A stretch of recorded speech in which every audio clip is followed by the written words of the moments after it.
Donc maintenant dans cette étape, je vais vous montrer comment on dessine le corps de l'appareil photo. Donc je voudrais dessiner un parallélépipède rectangle, donc un pavé en fait, une brique en fait, qui a les dimensions 80 mm par 50 mm par 20 mm d'épaisseur.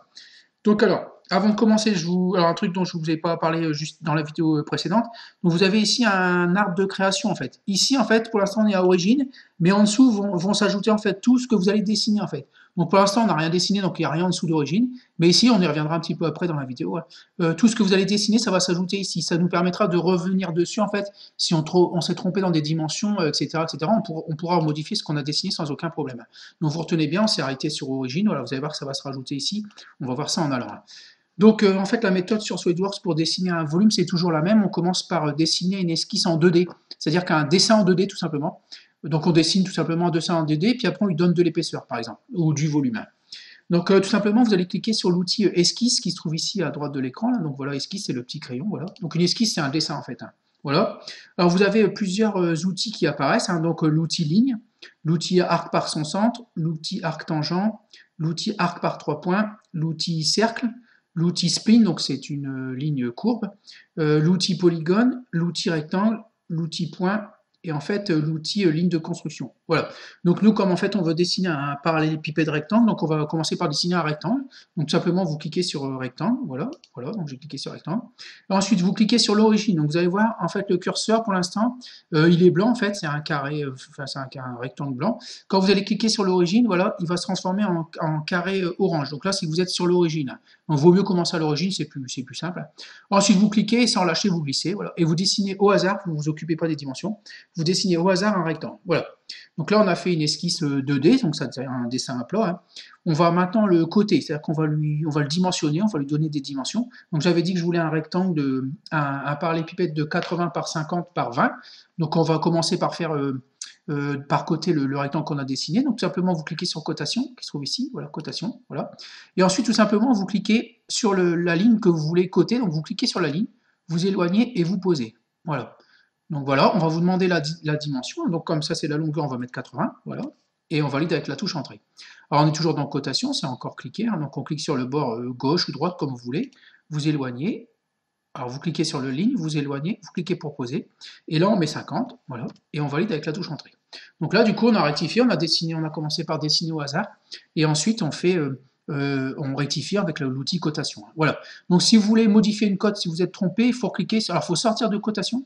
Donc pour sortir de cotation, et alors sinon, quand vous allez cliquer dessus, il va vous demander ce que vous voulez coter. Donc vous cliquez sur sélectionner, voilà, donc pour sortir de cotation, voilà, on est sorti de cotation, et vous double-cliquez dessus, il n'y a aucun problème. Donc là, je ne vais pas le changer puisque c'est d'un 80 je valide là, ou avec la touche entrée, c'est pareil.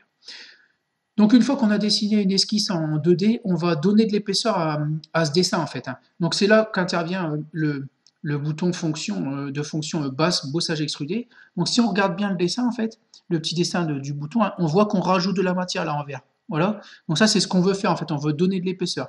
Vous auriez pu en enlever là, donc on verra ça un petit peu après. Là pour l'instant nous on va en rajouter. Donc on va cliquer sur le bouton basse bossage extrudé en haut à gauche là. Voilà. Alors. Voilà, donc là, on va nous demander quel côté on veut rajouter de la matière. Est-ce que c'est plutôt à gauche du dessin ou est-ce que c'est plutôt à droite? Donc nous, on va rester à gauche, donc vous cliquez, voilà. Et après, on va nous demander quelle dimension on veut mettre en épaisseur. Donc on va mettre 20, voilà, et on valide. Voilà, je valide.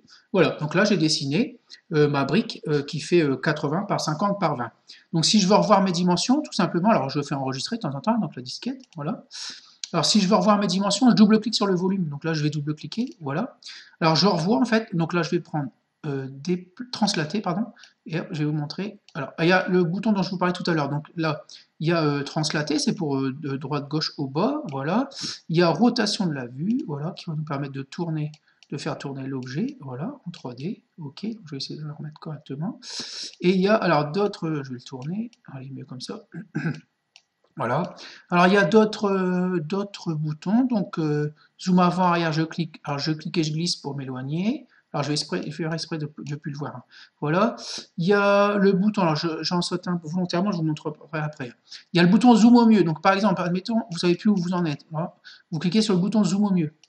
Donc là, ça va vous zoomer au mieux. Alors là, c'est pas top. Normalement, ça devrait marcher mieux. Voilà, plusieurs fois. Ça va vous zoomer au mieux pour que vous voyez tout ce que vous avez dessiné à l'écran, hein. Donc par exemple, alors, je vous montre là, zoom fenêtre. Je clique et je glisse. Alors là, je sais pas trop où je suis. Donc je m'embête pas. Je fais zoom au mieux. Voilà.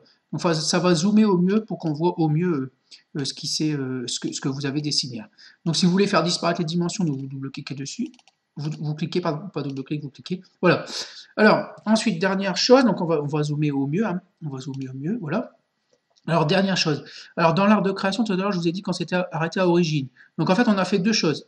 Alors, j'ai déplié ici avec le petit plus, hein. Donc, on a dessiné une esquisse, un rectangle. Voilà, donc c'est ça. Et puis, on a base bossage extrusion, base extrusion, pardon. C'est pour donner de l'épaisseur. Donc, en fait, l'art de création ici, ça va servir à revenir sur ce qu'on a dessiné. Donc, par exemple, si on veut revenir sur l'esquisse, c'est-à-dire sur le rectangle en 2D qu'on a dessiné tout à l'heure parce qu'on s'est trompé, alors vous cliquez bouton de droite sur base extrusion, voilà, bouton de droite, éditer l'esquisse. Éditer l'esquisse. Là, ça va vous permettre, donc je vais faire zoom au mieux, ça va vous permettre de revenir sur les dimensions. Donc, admettons, là, je double-clique, je ne vais pas changer, hein. Je mets 100 et je valide. Voilà, donc je vais vous montrer quand même. Alors, je mets 100 et je valide, voilà. Et après, vous faites reconstruire, le bouton reconstruire, voilà. Donc là, pour le coup, maintenant, si je double-clique, l'objet il fait plus 80, mais il fait 100 par 50. Donc alors, je répète, clic droit, éditer l'esquisse. Ça, c'est pour revenir sur... Alors, je double-clique, je vais remettre 80. Voilà, 80, je valide. Et reconstruire. Donc, éditer l'esquisse, c'est pour revenir sur l'esquisse du début. Éditer la définition, c'est pour revenir sur l'épaisseur. Donc, je vais vous montrer. Voilà, donc là, on avait mis 20. On peut mettre, par exemple, alors je vais mettre 50 pour vous montrer. 50, je valide, voilà. Alors là, maintenant, mon objet, il fait 80 par 50 par 50. Voilà. Donc, si je veux revenir à 20, donc clic droit, éditer la définition. Donc, ça, c'est pour l'épaisseur. Voilà, et je remets 20, voilà, je valide, voilà. Et je suis revenu au début à 80 par 50 par 20. Voilà. Donc ça, c'est le bouton de droite. Éditer l'esquisse, c'est pour remodifier l'esquisse qu'on a dessinée en 2D. Et éditer la définition, c'est pour revenir sur quand on a épaissi, en fait, quand on a utilisé ce bouton-là, base bossage extrudé. Voilà.